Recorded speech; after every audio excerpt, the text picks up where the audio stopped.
गुरुमुखो, संत महापुरुषों में यह मान्यता पाई जाती है कि वे अपने पर अनेक कष्ट सहन करके भी दुखी जीवों को सुख पहुंचाते हैं। जो संत महापुरुषों की सच्चे मन से सेवा करता है तो संत महापुरुष उसके दुख अपने ऊपर ले लेते हैं। अब विचार करने वाली ये बात है कि यदि जीव इन्हीं संत महापुरुषों की निष्काम भाव से सेवा करे तो उससे जीव को कितना आनंद व शांति प्राप्त हो सकती है, इसका अनुमान लगाना कठिन है गुरुमुखो। जो सज्जन काम, क्रोध, लोभ आदि इन शत्रुओं से पिंड छुड़ा के अपनी आत्मा का कल्याण करना चाहते हैं तो उनका यही कर्तव्य है कि वर्तमान समय के पूर्ण तत्वदर्शी संत सद्गुरु की शरण में जाकर उनके वचन अनुसार जीवन बिताए और जैसे जैसे प्रेम भक्ति के दिव्य धन से मालामाल हो, अंत में उज्जवल मुख से संसार से विदाई ले। धनवंते सभी दुखी, निर्धन है दुख रूप, साध सुखी सहजो कहे, पायो भेद अनूप। प्राय देखने में आता है कि एक निर्धन मनुष्य अपनी निर्धन अवस्था के कारण दुखी है, मगर विपरीत इसके जिसके पास अधिक धन है वो भी अपने आप को सुखी नहीं कहता। संत सहजोबाई जी का कथन है कि संसार में वही मनुष्य सुखी है जिसने नाम व शब्द के गुप्त भेद को भजन अभ्यास की कमाई से जान लिया है, जिसने अपने इंद्रिय तृप्ति व मन की मलिन वासनाओं से ऊपर उठकर अपनी श्रुति को सार वस्तु की प्राप्ति में लगाया है। ऐसे जीव ही संसार में सुखी हुआ करते हैं। शास्त्रों ने सद्गुरु की भक्ति को ही इस संसार में सार वस्तु बताया है, जिसके प्राप्त करने से मनुष्य सच्ची शांति व सच्चे सुख का अनुभव करता है। गुरुमुखो, मनुष्य कितना बुद्धिमान प्राणी है। अपनी अलौकिक प्रतिभा से आज के वैज्ञानिक युग में यह ऐसे ऐसे चमत्कारिक आविष्कार कर रहा है कि जिन्हें देखते ही स्वतः ही दांतों तले उंगली दबानी पड़ जाती है। मगर इतने सुख साधन उपलब्ध होने पर भी यदि जीव दुखी है तो इसका मात्र एक ही मुख्य कारण यह है कि यह मानव इतना बुद्धिमान होते हुए भी अज्ञानता के कारण स्त्रीगुणी माया के वश में होकर पांचों चोरों से अपने आत्मिक धन को लुटा रहा है। आश्चर्यचकित बात यह है कि मानव बुद्धि, जो कि संसार में जहाँ इतने महान कार्य कर दिखाती है, लेकिन वही प्रतिभा आत्मिक जगत के क्षेत्र में अपने चातुर्य एवं बुद्धिमत्ता को हार जाती है तथा इन तीनों सत्वगुण, रजोगुण, तमोगुण की चपेट में आकर अपनी वास्तविकता को बिल्कुल भूल जाती है। दूसरा कारण यह है कि वास्तव में तीनों गुणों से जीव अपनी मानवीय बुद्धि द्वारा छुटकारा भी नहीं पा सकता, क्योंकि ये अति बलशाली है। जीव की सुरती को अपने मोहक जाल में सदैव बरबस उलझाए रखते हैं। ये तीनों गुणों के चुंगल में ही आकर यह मनुष्य अपने सच्चिदानंद स्वरूप को भूल गया है। कि जिस कारण यह विविध कर्मों के जाल में फंस गया है, फिर होता क्या है कि यही कर्म मनुष्य की आत्मा को 84 लाख योनियों के त्रास में दिलवाती है। संत सत्पुरुष की इन तीनों गुणों पर विजय प्राप्त कर चौथे पद तक जीवात्मा को पहुंचाने की सामर्थ्य रखते हैं। जीव मात्र को त्रिगुणी माया की दलदल में फंसा देख उन्हें दया हो जाती है और वे संसार में आकर उन्हें इस दलदल से बाहर निकालने की युक्ति बताते हैं। एकमात्र पूर्ण संत सद्गुरु ही जीवों को इन तीनों गुणों की झपट में आने का मार्ग दर्शा सकते हैं। वे जीव को ऐसा सरल साधन बताते हैं जिससे प्राणी अपने स्वरूप को पहचान अपने अंतर्निहित आत्मिक धन की रक्षा कर सके। अतः जो भाग्यवान ऐसे परोपकारी महापुरुषों के प्रवचनों के अनुसार अपना आचरण बनाएगा, तो ऐसा करने से वह अपने मन से मल विपेक्ष के आवरण को दूर कर सकता है। जैसे नारद भक्ति सूत्र में कहा गया है, रहता है एकांत में जो तोड़ कर बंधन सभी, रस में दुनिया का नहीं पाबंद जो होता कभी, और सतरज तम गुणों से खुद को है रखता बरी, चाह रखता है न चिंता दुनिया के असबाब की, रात दिन लाता रहे जो अमल में नुक्से है चार, माया की गहरी नींद से बेशुबह होगा वह पार। एक समय की बात है, कोई एक सेठ विदेश से व्यापार करके पैदल ही चला आ रहा था। क्योंकि आज की भांति पहले यातायात के साधन न होते थे, प्रातः पद यात्रा ही करनी पड़ती थी। सेठ के पास व्यापार द्वारा कमाया हुआ पर्याप्त मात्रा में धन तो था ही। चलते चलते वह एक जंगल के समीप पहुंचा। कुछ दूर आगे बढ़ने पर उसे सुनसान स्थान पर 3 चोरों ने आ घेरा। उन्होंने आते ही कहा, सेठ जी आप कहाँ जा रहे हो? इस पर सेठ ने उत्तर दिया, मैं अमुक शहर की ओर जा रहा हूँ। तब चोरों ने कहा कि हमने भी वहीं जाना है। यह सुनकर सेठ जी दिल में भाप गए कि यह तीनों ही चोर हैं और मेरे धन को लूटने के लिए ये मेरे साथ चलने की बात कर रहे हैं। उसने दिल में सोचा कि इस समय घबराना बिल्कुल नहीं चाहिए, अपितु युक्ति पूर्वक बुद्धिमत्ता से इससे बच निकलना चाहिए। चोर सेठ के साथ हो लिए। मार्ग में परस्पर चारों वार्तालाप करते जा रहे थे। वार्तालाप होते हुए सेठ ने उनसे पूछा कि तुम किस वर्ण जाति के हो? तब उनमें से एक ने कहा मैं ब्राह्मण हूँ, दूसरे ने क्षत्रिय और तीसरे ने कहा मैं वैश्य जाति का हूँ।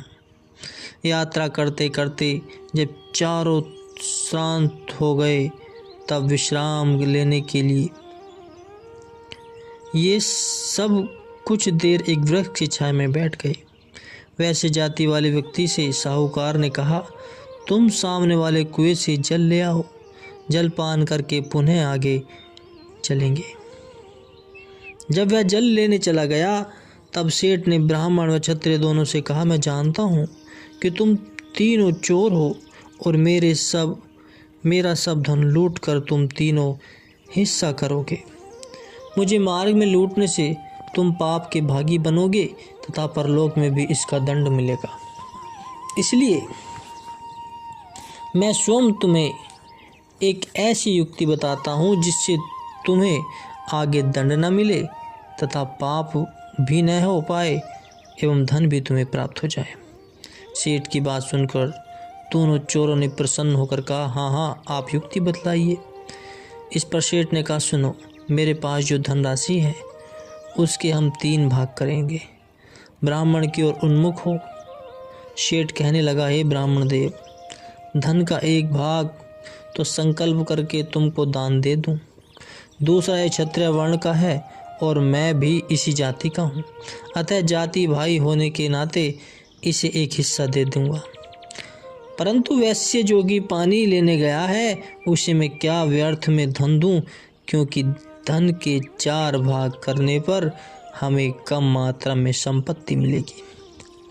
सेठ की यह बात दोनों चोरों को पसंद आई। वे कहने लगे, आपने तो हमें बहुत अच्छी युक्ति सुझाई है। जब वैश्य जल लेकर आया तो उस समय ब्राह्मण कहने लगा, अरे वैश्य, तुम यहाँ से चले जाओ। यह साहूकार तो हमारा यजमान है। पुनः क्षत्रिय कहने लगा, यह हमारी जाति का भाई है, अर्थात जैसे मैं क्षत्रिय वर्ण का हूँ वैसे भी यह उसी जाति का है, इसलिए हम इसे लूटेंगे नहीं, अपितु इसे हर प्रकार से सुरक्षित कर गांव तक छोड़ आएंगे। वैश्य उन दोनों की बातों का भाव समझ गया। वह दिल में सोचने लगा कि इस समय ये तीन हैं और मैं अकेला हूँ, अतएव मैं इससे मुकाबला नहीं कर सकता। मेरे लिए अब यही उचित है कि मैं वापस लौट जाऊँ। ऐसा सोचकर वह अपना सा मुंह लेकर वापस लौट गया। उसके चले जाने के बाद सेठ, ब्राह्मण व क्षत्रिय तीनों आगामी यात्रा की ओर कदम बढ़ाने लगे। कुछ देर चलने पर सेठ ने चुपके से ब्राह्मण से कहा, अब किसी उपाय से क्षत्रिय से भी पिंड छुड़ाना चाहिए, जिससे इस धनराशि के 2 भागों में परस्पर बांटकर हम पूर्ण रूपेण लाभ उठाएं। व्यर्थ में इसको अपना धन क्यों दे। ब्राह्मण सेठ की बात सुनकर धन के लालच में आ गया, जिससे वह अपनी बुद्धि को खो बैठा। यहाँ तक कि वह सेठ द्वारा रचाए गए षड्यंत्र को भी न समझ सका। सेठ के बहकावे में आकर ब्राह्मण ने क्षत्रिय को मार्ग में चलते हुए कहीं से पानी लाने को कहा। उसके कहने पर वह पानी लाने के लिए चल दिया। इधर सेठ ने ब्राह्मण दोनों लंबे लंबे डग भरते हुए शीघ्रता से आगे बढ़ने लगे, जिससे क्षत्रिय उन्हें ढूंढ ही नहीं सके। इतने में दोनों बातों में गांव के निकट आ पहुँचे। गांव के समीप पहुंचकर सेठ ब्राह्मण को एक कुएं की ओर से ले चला, जिसके निकट ही एक उद्यान था। उस उद्यान में कई व्यक्ति बैठे थे। उन्हें देख सेठ ने उच्च स्वर में कहा, भाइयों, यह चोर मेरा धन लूटने के लिए मेरा कब से पीछा कर रहा है, इससे मुझे बचाओ। सेठ की आवाज़ सुनकर सब व्यक्ति दौड़ते हुए आ गए। अत्यधिक मनुष्य को देख वे प्राण संकट में जान वह ब्राह्मण चोर बौखलाता हुआ वहाँ से भाग खड़ा हुआ। इस प्रकार सेठ ने अपनी बुद्धि कौशल से युक्ति पूर्वक उन चोरों से अपने धन में प्राणों की रक्षा की। इसी प्रकार जीव को इस त्रिगुणी माया से ऊपर उठकर और 5 विकारों से बचकर जीवन यापन करना होगा और अपने आत्मिक धन को बचाना होगा। तो तात्पर्य यह है गुरुमुखों कि भक्ति का मार्ग अत्यंत सूक्ष्म है। जीव की अपनी अल्प बुद्धि भक्ति व परमार्थ के गूढ़ रहस्य को नहीं समझ सकती, क्योंकि बुद्धि की सीमा शारीरिक इंद्रियों व मन तक की होती है। सद्गुरु की सेवा व भक्ति जीवात्मा को पिंड देश की सीमा से निकालकर ब्रह्मांड देश का उच्चतम मार्ग दिखाने में समर्थ है। श्रीमद् भागवत गीता में भी यही लिखा है कि इंद्रियों से परे मन, मन से परे बुद्धि और बुद्धि से परे आत्मा का निवास है। अतः जो साधक आत्मा के देश में पहुंचना चाहता है, उसे इंद्रियों, मन व बुद्धि की सीमा से ऊपर उठना पड़ता है। अथवा उदाहरण रूप में एक ऐसा भी समझ लेना चाहिए कि इंद्रियों की इच्छा पूर्ति, तमोगुण प्राकृतिक मन की इच्छाएं, रजोगुण और बुद्धि की सीमा सत्वगुण। आत्मा के देश चौथे पद को जानने वाले साधक को सत रज तम से आगे बढ़ना होता है। सर्वप्रथम जीव का यही कर्तव्य बन जाता है कि पूर्ण पुरुषों की चरण शरण में जाकर पहले कर्म सद्गुरु की सेवा में शरीर को लगाओ, फिर उपासना भजन अभ्यास में चित्त को लगाओ, तब ज्ञान की प्राप्ति होगी। फिर ज्ञान से ऊपर उठकर मालिक के धाम अथवा चौथे पद में निवास किया जा सकता है। यह चौथा पद सद्गुरु की कृपा से ही प्राप्त हो सकता है। उनके शरणागत होकर उनके द्वारा प्रदत्त नाम व शब्द का अभ्यास कर व उनके उपदेशों पर आचरण करके ही जीव मानसिक शत्रुओं से बचकर महान पद को प्राप्त कर सकता है। सत्पुरुषों ने पाप का मूल लोभ को ही बताया है। लोभ के अधीन होकर बड़े बड़े विद्वान ज्ञानहीन हो जाते। मनुष्य यह भी नहीं सोचता कि जिस लोभ में फंसकर वह अपने पतन के कार्य करता है, क्या मरते समय वह यह धन उसके साथ जाएगा? कदापि नहीं। माया के समान धन दौलत अंत में बिछुड़ जाने वाले हैं। तो फिर धन के लोभ में पड़कर पाप कर्म करने से मनुष्य को क्या लाभ होगा? लोभ ऐसा प्रचंड शत्रु है, जिसके हृदय में प्रवेश कर जाए तो फिर उस प्राणी की बुद्धि मलिन हो जाती है, जिससे वह अपने हित अनहित के परिणाम को उचित रूप से नहीं सोच सकता और अज्ञानता के गहरे गर्त में जा गिरता है। इन पाप माया से बचना है तो गुरुमुखो संत महापुरुषों की शरण में जाना आवश्यक है, क्योंकि वही सच्चा मार्ग बताते हैं, वही जीवन जीने की युक्ति समझाते हैं और इस लोभ माया के संसार से अवगत कराते हैं। जब तक सही और गलत का नहीं ज्ञान होगा, तब तक मनुष्य दर दर इन वासनाओं में भटकता रहेगा। और यह तभी संभव है जब सच्चे संत सद्गुरु के चरण रज में अपने मन धन को समर्पण कर दोगे। जब अपने मन धन को सद्गुरु के चरण में समर्पण कर दोगे तो मन और धन सब त्याग कर इन वासनाओं से छुटकारा मिल पाएगा, क्योंकि मन ही माया की ओर खींचता है। अगर मन साफ है, मन को अपने वश में कर रखा है तो सब संभव है, और मन ही भटक रहा है तो कुछ भी संभव नहीं हो सकता। मन ही सभी कार्य करने के लिए प्रेरित करता है और मन को वश में करने का साधन संतों के पास है। संत ही उसे वश में करने की युक्ति समझाते हैं। संत महापुरुषों की शरण में भक्ति का ज्ञान उत्पन्न होता है और वे मनुष्य को यह बताते हैं कि इस धरा पर मनुष्य जन्म क्यों हुआ है और इसके अनमोल कार्य क्या है। यह इस मनुष्य योनि में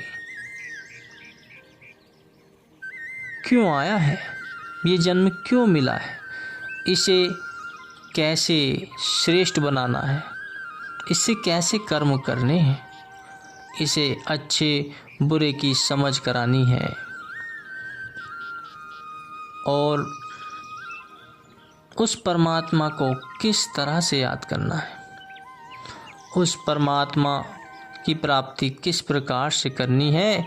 सब संत महापुरुष ही अपने वचनों में मनुष्य को समझाते हैं कि ये जीव अपने मन को केंद्रित कर और उस भजन अभ्यास में लगा जिसमें परमात्मा की प्राप्ति हो सके। परमात्मा ने ही यह अधिकार संतों को दिया हुआ है। संतों द्वारा ही इसे प्राप्त किया जा सकता है। इसलिए अपने मन को केंद्रित करना है और इस सांसारिक माया जाल से बचना है। तो गुरुमुखो, संतों की शरण में जाओ और जो जो कर्म वह करने के लिए कहें उसी कर्म को करते जाओ। उन्हीं युक्तियों को समझकर उन पर चलते जाओगे तो कल्याण अवश्य होगा और मन को बहुत शांति और परलोक में भी